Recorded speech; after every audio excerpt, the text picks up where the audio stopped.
Pada video kali ini saya akan memaparkan tentang pelaksanaan dari solusi-solusi yang saya paparkan pada laporan rekayasa ide saya yang sebelumnya tentang pemahaman keluarga saya dan tetangga saya tentang macam-macam hukum yang berlaku di negara dan di dalam masyarakat Indonesia.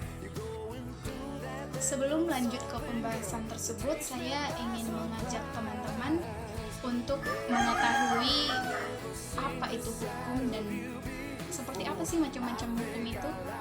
Sebenarnya pengertian hukum itu banyak ya, tapi menurut saya pribadi, hukum itu adalah suatu kebijakan atau peraturan mengenai tingkah laku masyarakat yang dibuat oleh badan-badan resmi atau pemerintah untuk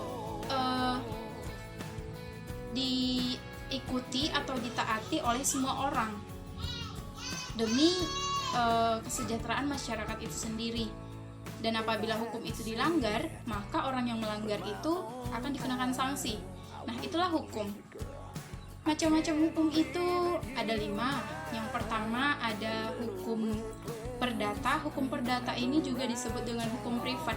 Hukum privat ini mencakup seperti hukum kelahiran, pernikahan, perceraian, ataupun warisan.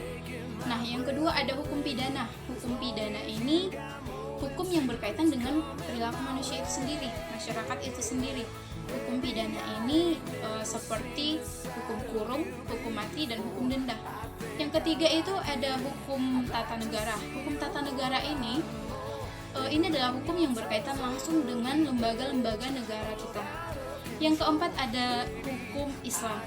Nah, pada hukum Islam ini, hukum ini hanya diakui atau diikuti oleh teman-teman atau pemeluk-pemeluk agama Islam saja. Nah, ada 4 yang menjadi landasan dari hukum Islam. Yang pertama yaitu Al-Quran, yang kedua yaitu hadis, yang ketiga yaitu ijmah, yang keempat yaitu qiyas. Nah, yang kelima yaitu macam-macam hukum. Yang kelima ada hukum adat.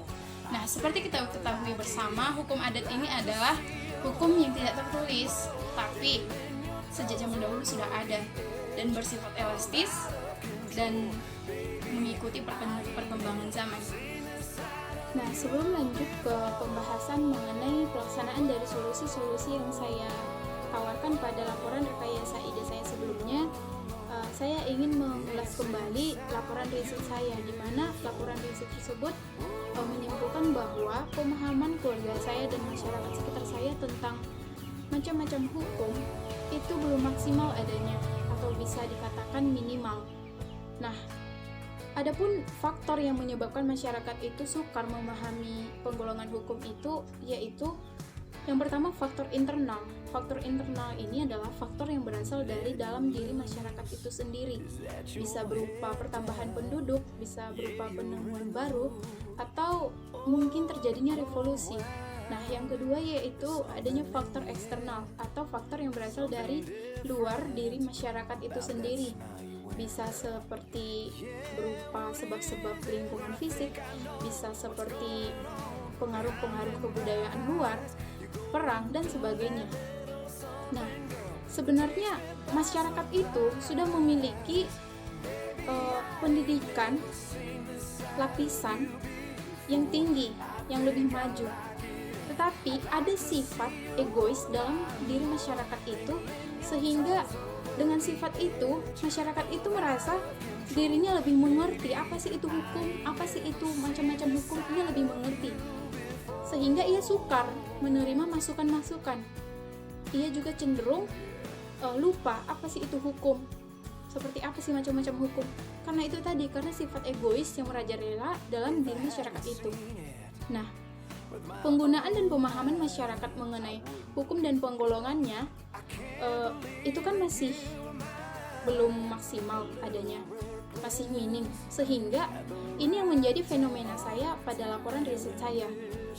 Sehingga saya mencari atau menuangkan pendapat saya sebagai solusi untuk fenomena tersebut. Nah, solusi-solusi tersebut saya tuangkan pada rekayasa ide saya yang sudah saya lakukan pada hari-hari sebelumnya. Nah, video kali ini saya akan memaparkan solusi-solusi tersebut sebagai bentuk pelaksanaan solusi saya yang sudah saya tawarkan pada laporan saya sebelumnya. Oke, langsung saja. Jadi langkah-langkah yang saya ambil sebagai upaya peningkatan pemahaman hukum dan penggolongannya di kalangan masyarakat, itu ada 5 langkah-langkah yang saya tuangkan. Yang pertama yaitu masyarakat itu hendaknya bertingkah laku sesuai ajaran dan aturan agama masing-masing. Artinya di sini yaitu setiap agama pasti punya aturan tersendiri. Setiap agama pasti mengajarkan hal kebaikan. Nah, yang kedua yaitu problem. Maksudnya di sini adalah ketika masyarakat itu mengalami atau menemukan yang namanya problema atau permasalahan dalam kalangan masyarakat itu sendiri, masyarakat tidak ada kewajiban untuk menghakimi, tidak ada kewajiban untuk menjudge masyarakat itu. Nah, bagaimana caranya? Ya, masyarakat itu hendaknya melakukan pengidentifikasi, mencari dahulu apa sih sumber masalahnya. Apabila tidak ditemukan, diserahkan kepada pihak yang berwajib, karena masyarakat tidak mempunyai kewajiban untuk menjudge atau menghakimi masyarakat itu sendiri. Nah, yang ketiga yaitu memahami nilai-nilai yang berlaku dalam masyarakat pada masyarakat majemuk. Artinya di sini adalah kita tidak hanya masyarakat sejenis, di sini adalah masyarakat yang banyak jenisnya atau majemuk. Nah, tentunya ada aturan atau ajaran-ajaran masyarakat itu sendiri, seperti budaya kita, adat kita. Nah, kita ikuti sesuai budaya yang kita miliki, adat yang kita miliki. Nah, itu yang ketiga tadi. Sekarang yang keempat. Yang keempat yaitu zaman. Semakin canggihnya zaman, di sini masyarakat dituntut untuk mampu memilih atau memiliki kemampuan untuk memilih mana yang harus diikuti, mana yang tidak baik untuk diikuti, mana yang baik digunakan, mana yang tidak baik digunakan. Di sini itu dibutuhkan adalah sikap atau sifat yang selektif dari dalam diri masyarakat itu. Nah, yang kelima adalah mengikuti aturan-aturan yang ada. Sebenarnya negara kita ini sudah baik. Mengapa demikian? Aturan itu sudah banyak ditemukan juga. Apabila kita tidak memahami betul seperti apa aturan itu, apabila kita berjalan di jalan raya, sebenarnya aturan-aturan yang tersendiri sudah ada. Seperti hati-hati, itu juga termasuk aturan yang sederhana seperti itu kan. Tapi itu adalah termasuk aturan.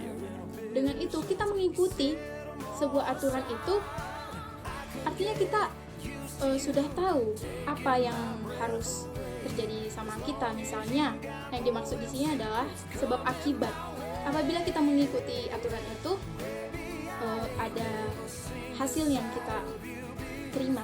Apabila aturan itu kita langgar, artinya kita menerima sanksinya, artinya kita menerima efek atau hasil dari perbuatan kita dengan melanggar hukum. Nah, inilah yang menjadi langkah-langkah yang saya tuangkan pada laporan rekayasa ide saya yang saya paparkan kembali pada project video kali ini. Jadi saya mohon maaf apabila ada kekurangan baik dari perkataan saya atau tingkah laku saya mohon maaf.